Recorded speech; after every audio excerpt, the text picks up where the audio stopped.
Sejarahnya Eyang Kartowibowo menurut keluarga, ya setahu saya sebagai penikmat sejarah, Eyang Karto tuh penulis buku Rampokan Macan ya, dan Aryo Blitar kalau nggak salah. Ya, menurut versi keluarga sejarah hidupnya Eyang Kartowibowo itu seperti apa? Eyang Karto sebelumnya pertama saya ucapkan terima kasih. Eyang Karto itu lahir itu di Tulungagung pada tahun 1884.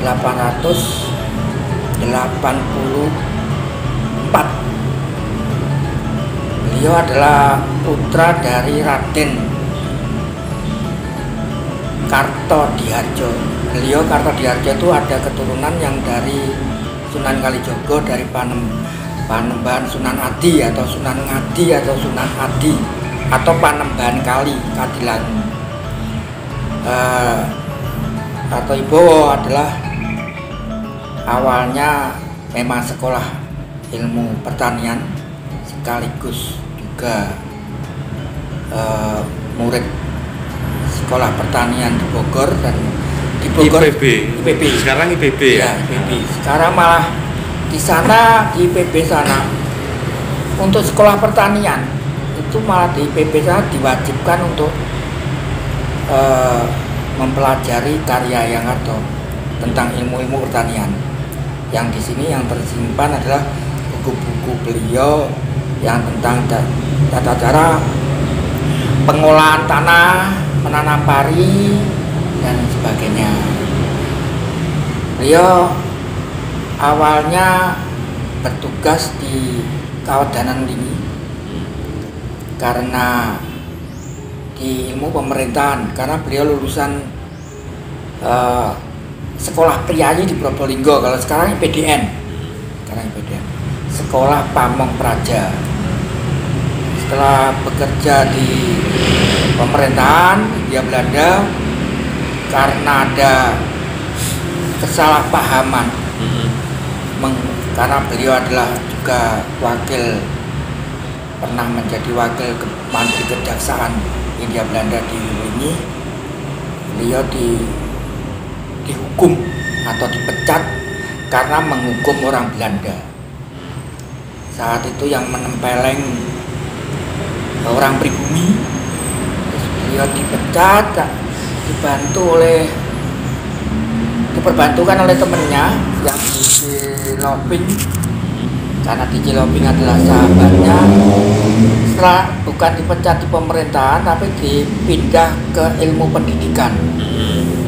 Sebenarnya itu strategi dari temennya Eyang Karto, bahwa malah dipecat bukan dipecat tidak bekerja, tapi malah bekerja di pendidikan. Itu malah alhamdulillah, karena beliau malah mendidik orang-orang pribumi atau inlander. Itu sudah jadi pegawai pemerintahan ya yang ketika lama ya, di Magelang, di Mertoyudan, terus juga bertugas di hampir seluruh Jawa. Biodatanya juga ada. Terus pensiunnya sekitar tahun 47 kalau nggak salah, pensiun. Pensiunnya sebenarnya belum pensiun, karena beliau meminta untuk pensiun dini karena kelebihan jam mengajar. Karena hampir seluruh Jawa untuk ilmu-ilmu pertanian itu ahli pertaniannya adalah Eyang Karto. Termasuk muridnya Eyang Karto itu termasuk Insinyur Boska, pendiri planetarium, itu adalah muridnya beliau. Insinyur Boska, Insinyur Tera itu adalah orang Belanda, dan juga karena sangat mengagumi gurunya, karena ilmu-ilmu astronomi perbintangannya, makanya kedua muridnya itu mendirikan planetarium De Boska di Bandung untuk membantu ilmu pertanaman, karena saat itu adalah memakai perbintangan. Sekarang pertanian tidak. Yang dulu cara menanamnya itu pakai ilmu astronomi. zaman kuno seperti itu. Ini sekarang nah mikir ya sak wayah-wayah. Yang penting wayah tantur ini pindah ini, tapi tidak memakai tata cara orang-orang kuno dulu.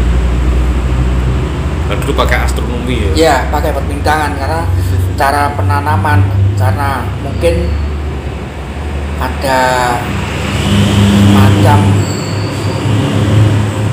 kalau pakai astronomi kan pakai masa tanam. Kalau masa tanam kalau kita nggak jeli akan mempengaruhi iklim cuaca.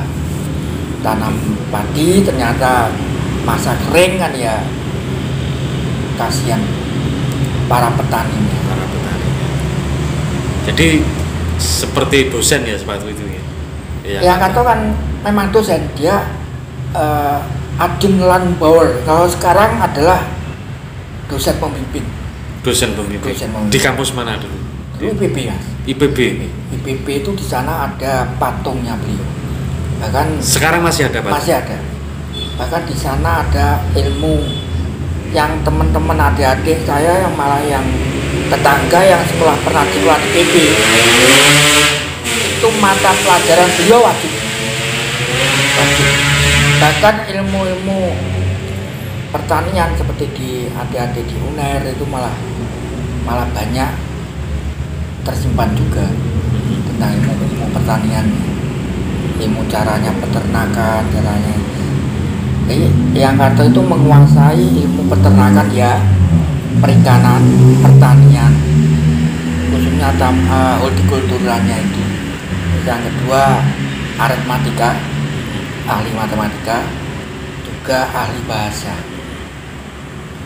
Jadi makanya mengajar di normal school sekarang SMA 1 dan ada lagi. Lo sempat ngajar di SMA 1? Normal school dulu Mas. Sekarang iya. Dulu sempat ngajar di sini. Berarti bersama Pak Sukeni. Pak Sukeni, ya. Bapaknya Bung Karno. Bapaknya Bung Karno. Itu sejarah Yangkarto di bidang karir pemerintah dan pendidikan.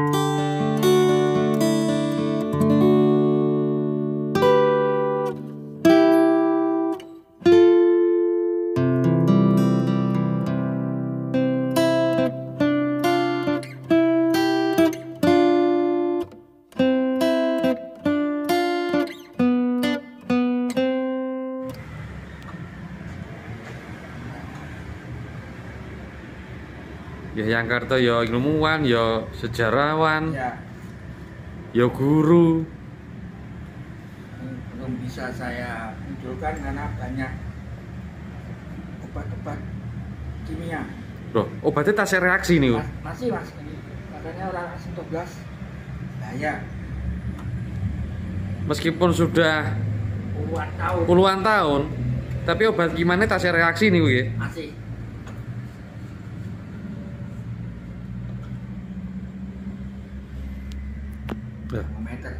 Iku cairannya nggih kayak zamannya Yangkarto. Iya. Dan cairan kimia itu tidak kadaluarsa ya.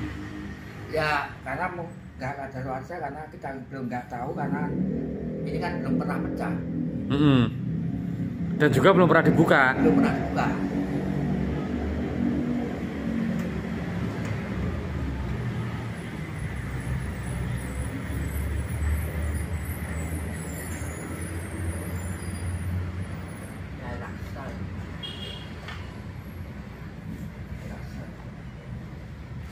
Ini kenapa malah nih? Air raksa ya. Loh, enten airnya Pak? Ada.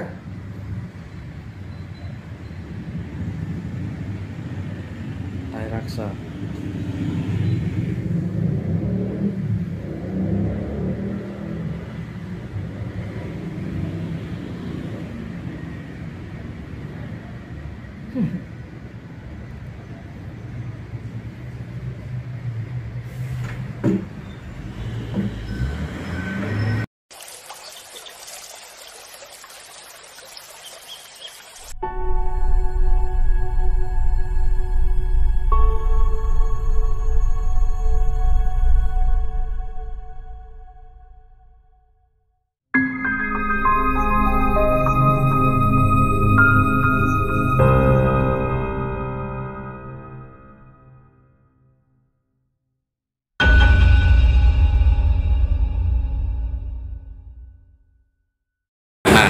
menarik nih, yang banyak dikenal orang, Yang Karto itu penulis buku Rampokan Macan dan Aryo Bitar ya, kalau nggak salah.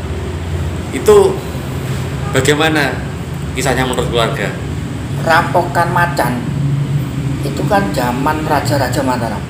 Jadi namanya aja judulnya Bakdo Mawi Rampok. Bakdo itu kalau dulu masa-masa tahun 1800-an atau ke atas itu hari raya Bakdo. Kalau sini apa ya, pas zaman hari raya begitu di alun-alun yang tercatat hanya ada 3 alun-alun Solo, Blitar, yang terbesar adalah Blitar itu kegemaran raja-raja saat itu menghibur rakyat dengan atraksi macan rampokan itu adalah rumah atau gedok atau bentuk kubus tapi untuk tempatnya harimau yang paling terganas memang dari Lodoyo, dari harimau Jawa pada waktu itu ya, saat itu. Jadi ditangkap seminggu gitu, kadang-kala tidak dikasih makan, makanya waktu dilepas di alun-alun tadi itu dilingkari oleh orang-orang memakai tombak, dipagari dengan tombak. Nah itu nanti harimau dilepas. Itu hiburan rakyat saat itu paling ramai di situ. Nah itu Yang Karto kan mengalami, makanya beliau menyaksikan sendiri. Makanya ditulislah kisah beliau ini di dalam judul Rampokan Macan. Terus yang kedua, asal usulnya tombak Ki Ayupas pusaka Tulungagung, mulai dari sejarahnya Ki Ayupas di Ngrowo, gimana cara itu Pak. Kalau ceritanya beliau, tombak Ki Ayupas Tulungagung itu masa-masa Panembahan Senopati, jauh tahun 1600-an. Nah itu terus nanti tentang Macan Lodoyo atau tentang Aryo Blitar itu dulunya di mana pusat pemerintahan, itu kan masa tahun 1800-an, masa-masa beliau. Terus buku itu buku Rampokan Macan ini, kita masih ngomongkan Rampokan Macan ya, itu sempat beredar ya pada waktu itu? Ya, beredar. Bahasa Jawa, bahasa Latin, aksara Latin. Memang beliau itu menulis dengan dicetak oleh percetakan Kediri, Budi Karyo namanya. Nah di situ dicetak besar itu untuk memang disengaja oleh beliau, diketik dengan secara besar, aksara-aksara besar atau huruf besar, itu untuk memperkaya kasanah bacaan untuk orang-orang pribumi yang saat itu ya termasuk istilahnya adalah penghapusan buta huruf untuk rakyat kecil. Dan di situ orang-orang zaman dulu, orang kalau nggak punya gelar tertentu kan nggak bisa sekolah. Apalagi zamannya Yang Karto itu, kalau kita mau masuk seperti Bung Karno aja, mau masuk ke sekolahan lebih tinggi, karena di sana kalau seperti Yang Karto adalah sekolah Pamong Praja Pendidikan Pribumi, sama Belanda itu beda. Kalau tingkat 1 untuk pribumi, untuk naik ke pendidikan jenjang lebih tinggi tingkat 2 itu adalah orang-orang Belanda, itu harus ada izin dari keraton tertentu.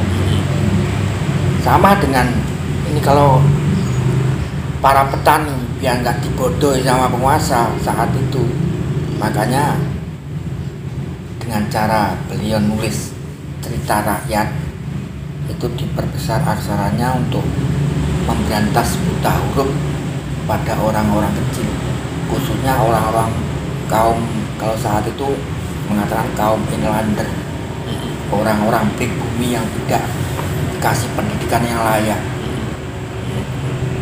Akhirnya beli buku pertama Rampokan Macan atau Aryo Blitar yang ditulis. Yang pertama seangkatan kalau nggak salah. Tapi juga beliau menulis tahun 1921 itu nulis tentang pari, buku tentang cara penanaman pari. Kalau itu pertanian ya, pertanian sesuai dengan bidangnya yang bidangnya beliau. Terus tata cara pengolahan tanah itu tahun 1920.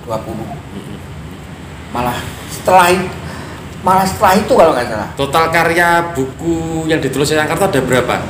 Banyak mas, nggak lebih dari 20. Lebih dari 20.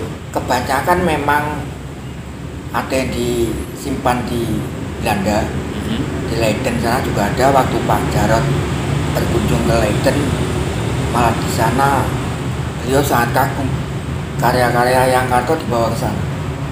Bahkan ilmu-ilmu pertaniannya itu malah dipakai orang-orang Belanda sampai hari ini. Terus ada yang dipelajari di Universitas Moskow Rusia. Nah, di sana malah cara penanaman anggur itu malah juga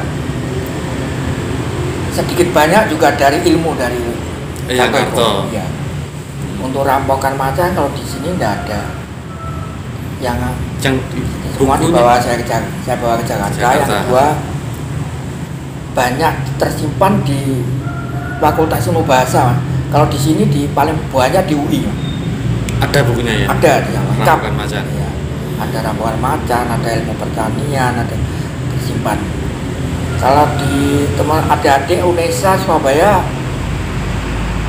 sedikit banyak juga ada di sana tersimpan.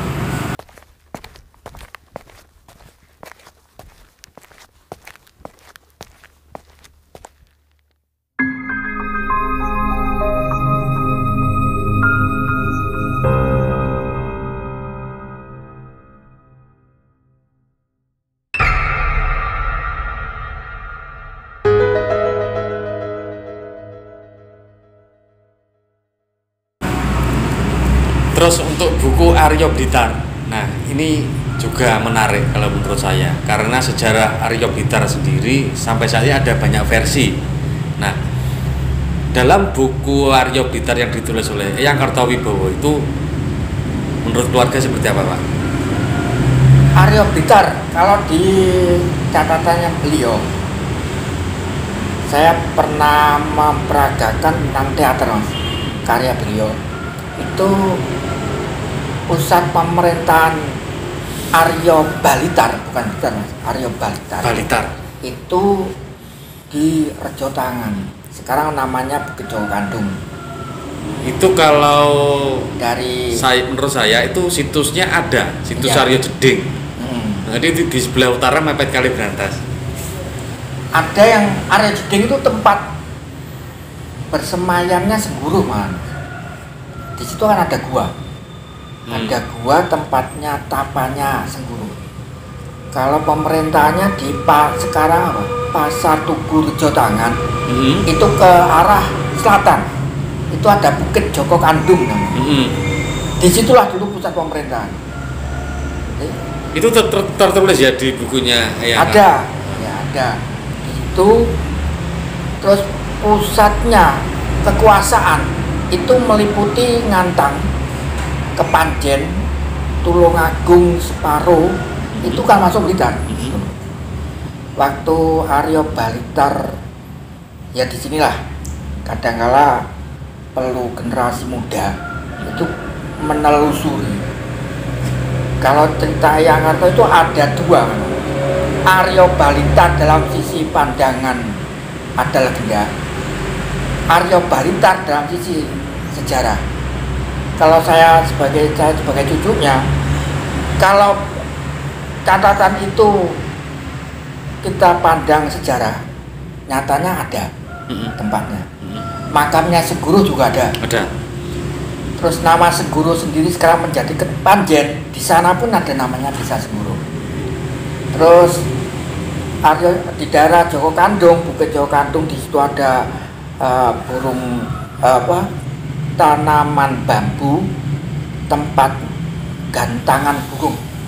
Sampai sekarang juga masih ada. Nah ini kan mau dikatakan legenda kan nggak mungkin, karena bukti ada. Terus tempat pelariannya Adipati Niloswarno yang kalau dikatakan legenda, tempatnya juga ada. Di mana itu, Pak? Kedunggayaran itu masuk wilayah Ludoyo kalau nggak salah. Bendungan mana Mas? Yang Talun? Waduh, alah ya Allah lupa saya. Itu kan ke selatan. Itu ke arah timur Mas. Kedunggayaran ada. Kedunggayaran itu ada. Bahkan Kedunggayaran diakui ada 2 katanya. Kalau menilik dari leher almarhum budayawan, Kedunggayaran itu sekarang masuk Laos, Kanigoro. Tapi di Laos itu karena dekat sungai, pernah saya teliti di situ tidak menampakkan ada batu-batu zaman dulu. Tapi kalau Kedunggayaran di Lodoyo itu ada semacam kayak dinding batu.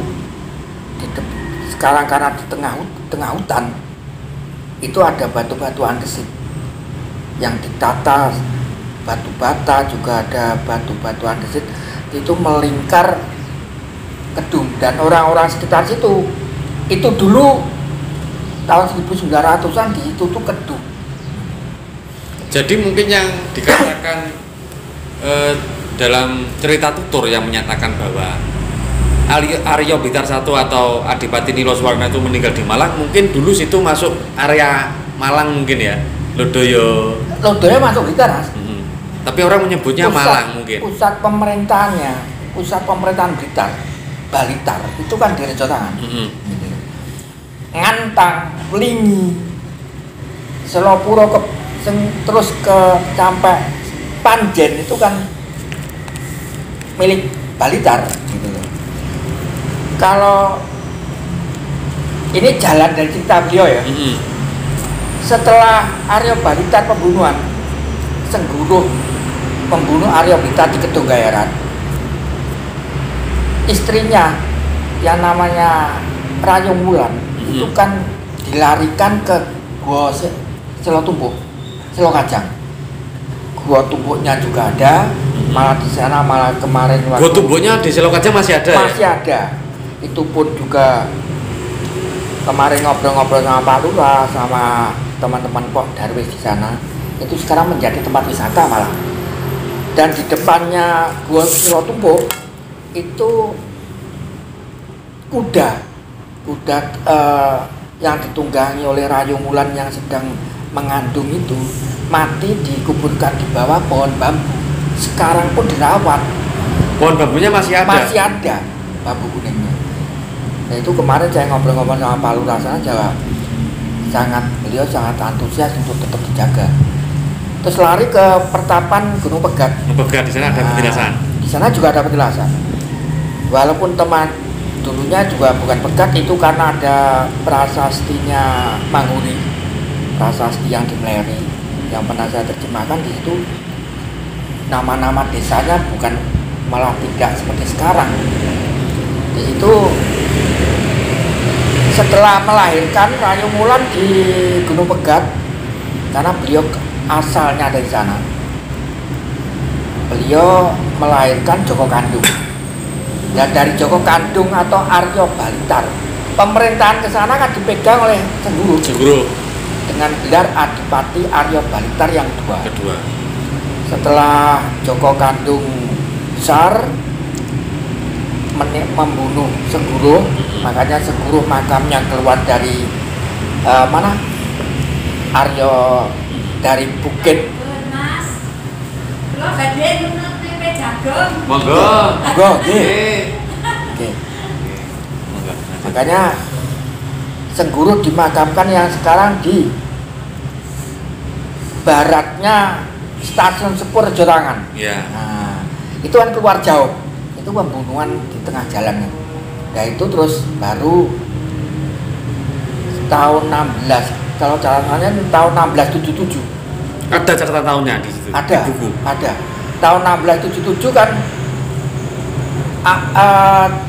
Arya Blitar yang ketiga, Joko Kandung kan memindahkan pusat pemerintahan di Serengat. Di Serengat.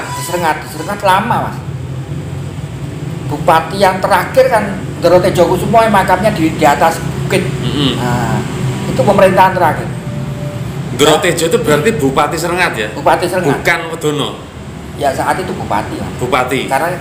Karena di Blitar kan hanya bentuk kawatenan ada 3.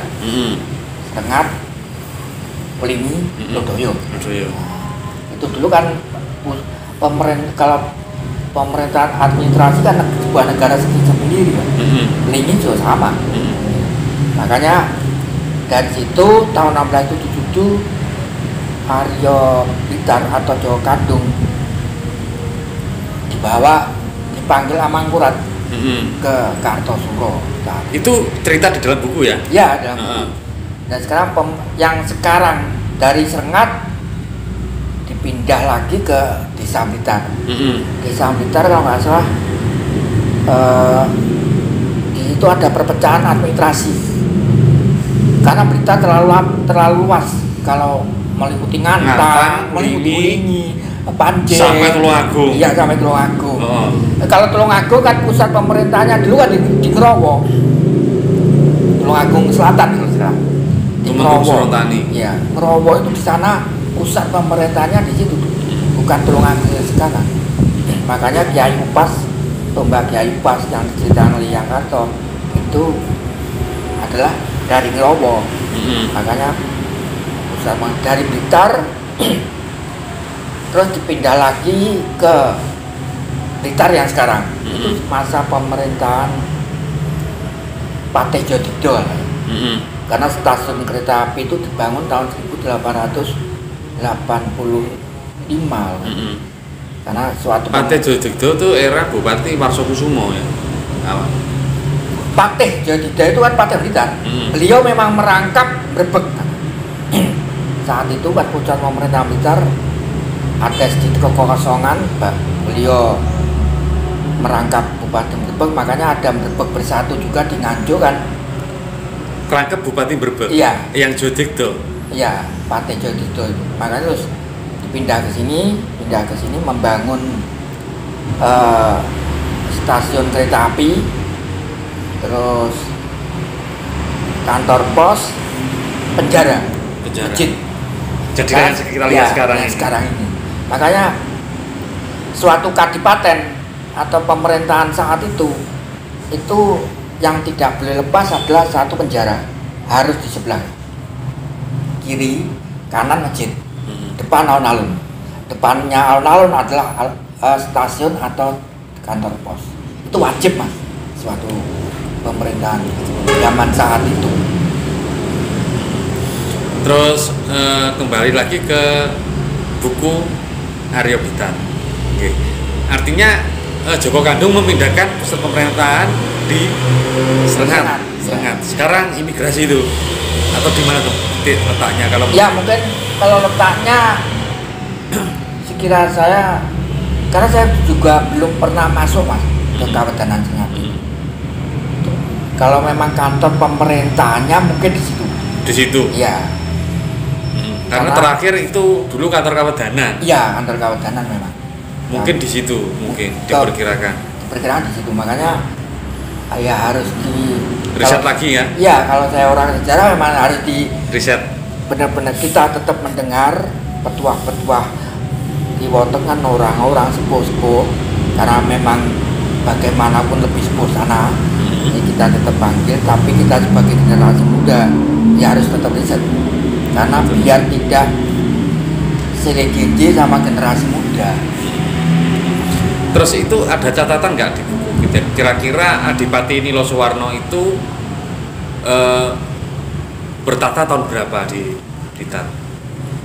Perkiraan saya kalau zaman kalau Amangkuratnya tahun 1677. Berarti ke atasnya kan Kartosuro ya? Kartosuro itu pemerintahannya Kartosuro terakhir kan. Kalau Tulungagung, masa-masa Tulungagung, Ngerowo itu kan Panembahan Senopati, Mas. Sekitar tahun 1600 awal. 600 awal ya. Karena pendiriannya 16. Tulungagung 1613. Berarti era Amangkurat Kartosuro. Kartosuro. Amangkurat Kartosuro, Amangkurat 1 kan udah masuk Kartosuro. Karena Amangkurat 1, 2 Amangkurat 2 yang pindah ke Kartosuro. Ya. Mulai dari Amangkurat 2 itu ya. Iya. Itu berarti sudah ada Blitar punya pemerintahan di Tulungagung. Berpusat di sana. Kalau menceritakan sejarah Blitar memang harus mencakup semuanya, Mas. Zaman Majapahit sekalipun Blitar kan sudah ada. Cuma mungkin hanya dipegang oleh para lurah-lurah. Tapi untuk pemerintahan raja, untuk tangan kanan raja itu kan ada Blitar. Dan makanya teman-teman budaya mulai kapan perpindahannya dari Blitar ke Blitar, Mas? Itu sempat di buku itu menjelaskan nggak kira-kira tempatnya makamnya Rogo Hadinegoro dan lain-lain seperti itu? Ada. Pemerintahan yang lama. Ada di desa Blitar itu ada. Tapi ya itu harus diriset lagi, Mas. Karena itu tadi ada yang berbau legenda. Ketika ada legenda tapi kok enek gitu loh, Mas. Nah dikatakan enek tapi wujudnya kok gak enek kan, Mas. Menurut buku itu Rogo Hadinegoro makamnya di Kelurahan Blitar, selatannya sungai. Ya sekarang menjadi sungai itu, Mas. Itu berarti itu dulu kalau melihat dari bentuk sungainya, dari endapannya sungai itu, dari mulai lerung-lerungnya sungai itu kan sungai purba sebenarnya. Dari mulai kapan sungai itu lebar atau pendeknya kan kita nggak tahu. Karena sudah di atasnya sudah ada tumpuan rumah, sudah dibangun rumah. Kalau mengingat dari bentuknya Jalan Tanjung besar ada sungai, sebelahnya ada sungai tahu itu, sebelahnya lagi. Itu mungkin lebih luas dulu. Mungkin kita ke barat atau ke timur kita belum tahu. Karena sekarang mulai dilihat dari bentuk endapan sedimennya batu sungai itu terlihat kalau sungai itu sungai purba. Karena Gunung Kelud tahun 1001 meletus pertama kali yang menghancurkan sebuah kerajaan itu kan sungai itu kan sungai lahar juga. Jadi makamnya Rogo Hadinegoro ada kemungkinan ketika itu hilang karena lahar. Kalau itu tahun 1900 berapa gitu hilang. Oh gitu. Iya. Jadi awal abad 19. Abad 19. Berarti yang Karto pada waktu itu ya sudah jadi saksi mungkin. Hilang. Kebetulan iya mungkin. Iya. Ya kalau beliau dari 1884 kan mengalami, Mas. Terus buku Aryo Blitar itu ditulis dan diterbitkan tahun berapa? 31-an. 31. Jadi di situ detail ya, artinya makamnya Rogo Hadinegoro di mana? Bukan makam saja, tapi pelariannya Joko Kandung, pelariannya Semburo, terus aliran dasnya daerah aliran sungai mulai Jalan Tanjung ke utara, terus aliran sungai berantasnya, terus sejarah letusan Gunung Keludnya kan ada. Itu dalam bahasa Jawa? Bahasa Jawa semua. Yang di sini tidak ada, yang di sini yang simpan cuma yang sudah cetakan, juga buku-buku beliau sekolah. Itu buku Aryo Blitar itu ada di Jakarta? Ada di rumah sana, Mas. Saya simpan di sana memang karena anak cucu kebanyakan di sana. Terus di Belanda ada bukunya? Ada, Mas. Makan kalau anak-anak ingin sinau itu biasanya download di YouTube itu kan? Ada, Mas. Aryo Blitar seperti Rampokan Macan Malian. Macan Malian tuh di daerah Lodoyo dulu ada. Itu memang orang yang bisa merubah wujud jadi harimau. Kalau sini namanya, kalau daerah Bandung mungkin Maung. Kalau di daerah Sibaya, Sumatera itu seperti Panglima Kumbang. Itu kan macan Malian. Dulu macan Malian memang untuk Kantik Dayat untuk berjuang. Terus kalau Sungguruh itu makamnya kan ada di Rejo Tangan. Tangan. Terus yang di Kelurahan Blitar itu kalau menurut versi buku Aryo Blitar itu dijelaskan kayak itu siap Aryo Blitar yang keberapa itu? Di situ kalau sudah ke Desa Blitar itu masa-masa pemerintahan Belanda, jadi udah masa-masa Pak Tejo Digdo kan. Yang di situ yang sekarang kita kenal dengan makam Adipati Aryo Blitar. Makam Aryo Blitar saya enggak, kalau saya sendiri pribadi saya belum tahu mas. Itu yang dimakamkan siapa. Karena memang kalau saya itu kalau nggak yakin nggak bisa mas, karena saya sendiri juga butuh riset lagi. Iya, karena saya itu seorang pembina pramuka, juga orang sejarawan kan. Kalau nggak benar-benar yakin saya nggak berani. Ada yang mengatakan bahwa di situ Aryo Blitar, Aryo Blitar yang berapa? Masa peralihan awal, kalau di situ ada namanya Aryo Blitar, berarti kan setidaknya juru kunci itu tahu kan? Kalimat Blitar tahun kapan? Kan dulunya Blitar. Di dalam prasasti pun kadang-kadang prasasti di Blitar itu juga ya rumit juga. Contoh di daerah rumah sakit sekarang Madawaluyo, Karangtengah, itu dulu kan bukan Karangtengah namanya, hutan rampal di situ. Nah sekarang rampal malah di Malang. Gitu loh. Terus di daerah tertulis prasasti Kinbu sekarang menjadi Jibut. Mulai kapan itu peralihan itu? Peralihan nama. Ya ada juga yang mengatakan bahwa Aryo Blitar itu dimakamkan di situ adalah ibunya, ya Rayung Wulan.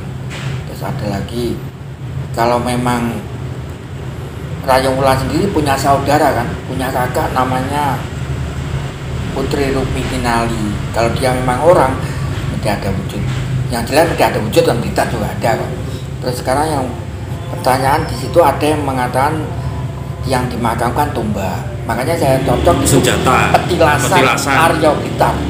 Kalau petilasan Aryo Blitar saya masuk akal. Karena di situ kalau petilasan Aryo Blitarnya di situ masa pemerintahan Pak Tejo Digdo. Dan makam itu sejak zamannya Pak Tejo itu mungkin sudah ada. Sudah ada. Karena dulu kalau nggak salah itu mulai dari petilasan Aryo Blitar ke barat sampai sekarang dipakai Semea Negeri 3. Itu dulu kan bambu mas, hutan bambu mas. Itu bambu, terus mungkin di sekitar itu ada makam lainnya. Seperti yang ada di Gunung Pegat. Di atas Gunung Pegat sampai ke bawah itu kan ada makam-makam kuno.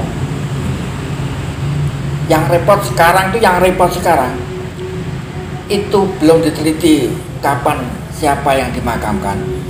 Tapi yang jelas kalau sudah berbentuk makam bernisan, ada nisannya 2, jelas Islam udah. Karena zaman-zaman dulu nggak mungkin dibentuk nisan. Sekarang kadang-kadang saya juga repot menyalahkan juga tidak, tapi sebagai pandangan orang yang punya mengagumi sejarah, jangan semua dibuat nisan mas. Kita repot nanti yang untuk mencari sejarah bangsa, sejarah berdirinya bangsa, sejarah. Karena kalau nisan itu zaman era sekarang diharapkan pasti itu makam itu udah bukan petilasan. Bukan petilasan. Petilasan seharusnya diberikan tanda sendiri. Ya, untuk membedakan biar orang nggak salah paham. Betul. Karena sebanyak sekarang petilasan dikai maisan malih terus. Nah, bentuknya nyekar. Tapi kita nggak tahu yang disekar sombong. Mungkin bisa mencontoh Kota Gede ya. Petilasan. Petilasan yang apa itu? Batu Gilan. Itu kan bentuknya kan bukan makam. Cuma batu untuk pertanda bahwa dulu disitulah tempat singgasananya Panembahan Senopati. Ya. Seperti di Jawa Tengah Gunung Kelir, di situ tempatnya siapa yang namanya putra suaminya putri yang telanjang itu mas. Itu terus terkait dengan Joko Kandung yang menjadi Aryo Balitar yang ketiga ya dalam sejarah tutur kita itu ada penjelasan di dalam buku makamnya di mana, terus bertata sampai tahun berapa itu ada? Nggak ada. Jadi jadi batasnya sejarah Joko Kandung dia memindahkan pusat pemerintahan saja. Ke Serengat. Setelah itu tidak ada penjelasan lagi. Tidak ada penjelasan. Kalau generasi muda mau, sekarang kan ahli sejarah juga kan, cah nom-nom yo takoni pinter-pinter kan. Kalau dia memang berminat atau tertarik atau setidaknya sangat punya rasa antusias sebagai cinta pada tanah airnya, buminya. Seperti itu, kalau ada buku seperti itu kan dicatat baru diteliti. Wah, aku kintu lain yang Blitar mangan turu ngombe. Bagaimana Blitar bumi saya? Itu kan bisa diteliti. Buat ditelusuri. Kalau saya dulu waktu mengadakan teater, melakonkan babat Aryo Blitar dari catatan beliau. Waktu itu karena saya ngelatih teater di STKIP Blitar, itu si peserta itu saya ajak Mas, dari Joko Kandung, jalan kaki, ada yang sepeda motor, Napatilas Mas, ke makamnya Sengguro. Dari Sengguro kita naik sepeda motor menuju Kates. Di Kates itu kita nambang, karena itu rutenya nambang baru Selokajang, buat tumpu di situ kita meditasi, kita ceritakan sejarahnya, di sini makamnya kudanya, terus baru kita ada yang jalan kaki ke Gunung Began, baru seminggunya itu kita pentasnya waktu itu di Gedung Pemuda. Kalau Nilo Suwarno itu dari mana? Ada penjelasan? Gitu. Saya pernah mencari dulu sekitar tahun 90-an. Saya pernah mencari data. Itu Nilo Suwarno itu kalau nggak salah, ini ya minta maaf sebelumnya, harus diteliti lagi. Itu dari Tuban. Ki Ageng Raseh, Panembahan Raseh di Tuban sana, itu ada salah satu putranya itu menjadi seorang bupati di sebelah utaranya Brantas dan sebelah selatannya Brantas, pusat pemerintahan, dengan nama Raden Nilo. Dan seluruh tanah Jawa saat itu menjabat, mulai dari patih-patihnya Senopati Mataram sampai dari data-data yang saya punya, Raden Nilo hanya satu putar yang nama Nilo itu adalah Nilo Suwarno itu. Kalau zaman Airlangga itu nggak ada namanya. Yang di selatan Brantas, awal pemerintahan selanjutnya di utara Brantas, anaknya yang bernama Nilo itu adalah Nilo Suwarno. Itu memang ada dari keturunan, kalau saya melihat ada keturunan dari Tuban. Kalau Tuban berarti ke arah Pate-Pate ke Ronggolawi. Itu kan sudah kalau Ronggolawi kan macam-macam aja. Ada kalau Ronggolawi terakhir kan zaman beliau kan ayahnya Sunan Kalijogo. Namanya Raden Mas Sahur. Tumenggung Wilotikto yang terakhir zaman Majapahit runtuh itu, setelah Majapahit runtuh hanya satu, Raden Mas Sahur. Itu ayahnya Sunan Kalijogo atau Adipati Tumenggung Wilotikto. Adipati Tuban yang terakhir. Oke, terus ini kita masuk pembahasan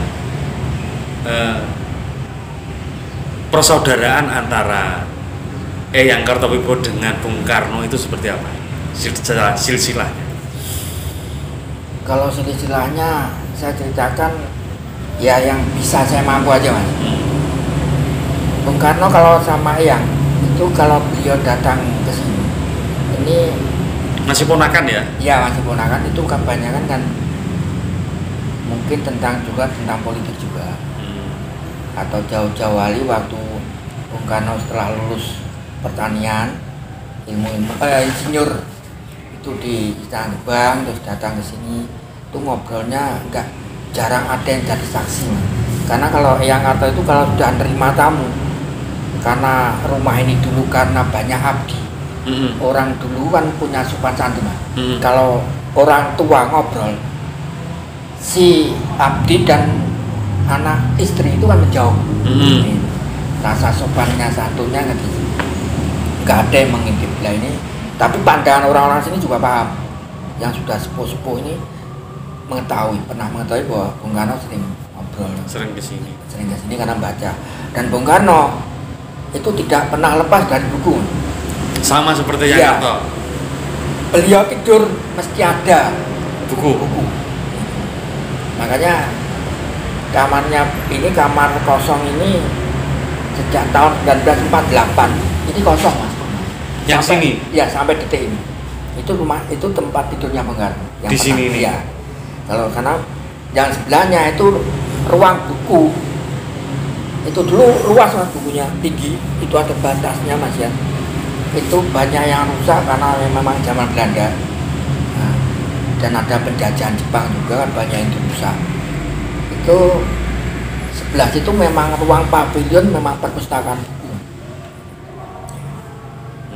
Jadi sebelah, terus kalau ruang sini, makanya ruang rumah sini seperti Istana Gebang, tembus, Mas.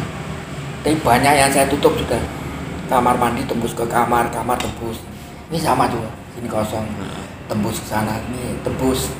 Seperti Istana Gebang. Iya, memang. Berarti itu ayahnya Bung Karno itu masih saudara dengan ibunya Eyang Kartowibowo, benar seperti Ya, betul. Yang ibunya Eyang Kartowibowo namanya Raden Ayu Nganten Sadinem. itu kakaknya Raden. Kakaknya Sukeni. Raden Sukeni. Yang Sukeni Sosodiarjo lahir kan di Purwodadi, Grobogan. Yang ibunya Eyang Karto juga di sana. Iya, sama lahiran kan. Sadinem itu kelahiran Grobogan.